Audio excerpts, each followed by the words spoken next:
سلطان صلاح الدین ایوبی کو ان کے جاسوسوں نے بتایا کہ ایک عالم دین ہے جو بہت اچھا خطاب کرتے ہیں، لوگوں میں بہت زیادہ مقبول ہو گئے ہیں۔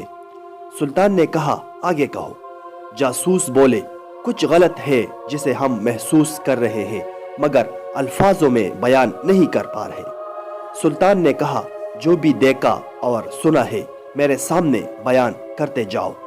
جاسوس بولے کہ وہ عالم کہتا ہے کہ نفس کا جہاد افضل ہے، بچوں کو تعلیم دینا بہترین جہاد ہے، گھر کی ذمہ داریوں کے لیے جدوجہد کرنا بھی ایک جہاد ہے۔ سلطان نے کہا تو اس میں کوئی شک ہے کیا؟ جاسوسوں نے کہا کہ انہیں کوئی شک نہیں، لیکن اس عالم کا کہنا ہے کہ جنگوں سے کیا ملا؟ صرف قتل و غارت گیری، صرف لاشیں۔ جنگوں نے تمہیں یا تو قاتل بنایا یا مقتول۔ سلطان نے جب یہ سنا تو بے چین ہو کر اٹھ گیا۔ اسی وقت عالم سے ملنے کی ٹھان لی۔ ملاقات بیس بدل کر کی گئی اور جاتے ہی سوال کر دیا کہ جناب ایسی کوئی ترکیب بتائیے کہ بیت المقدس کو آزاد اور مسلمانوں کے خلاف مظالم کو بغیر جنگ کے ختم کیا جا سکے۔ عالم نے کہا دعا کیجیے۔ یہ سن کر سلطان کا چہرہ غصے سے لال ہو گیا۔ وہ سمجھ چکے تھے کہ یہ عالم پوری صلیبی فوج سے بھی زیادہ خطرناک ہے۔ سلطان نے تو سب سے پہلے اپنے خنجر سے اس عالم کی ایک انگلی کاٹ دی۔ وہ بری طرح چیخنے لگا۔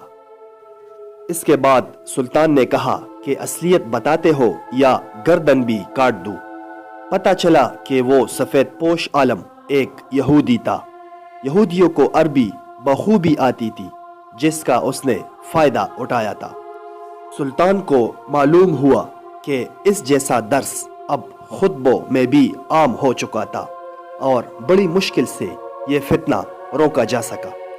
یہ فتنہ اس وقت بھی پوری آب و تاب سے روا دوا تھا۔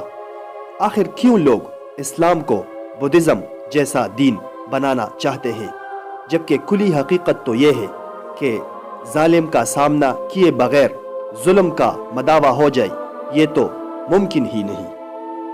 اور یہی چیز آج کل پاکستان میں بھی بہت عام ہو رہی ہے۔ یوتھ سے لے کر بڑے بڑے منسٹر سے لے کر چھوٹے چھوٹے لوگوں تک صرف اور صرف امن کی باتیں راگ الاپ رہے ہیں، لیکن ذرا نہیں پورا سوچئے کہ جہاد میرے نبی پاک صلی اللہ علیہ وسلم کی سنت ہے۔ دوستو چینل کو سبسکرائب کریں اور بیل آئیکن پر ضرور کلک کریں۔ شکریہ۔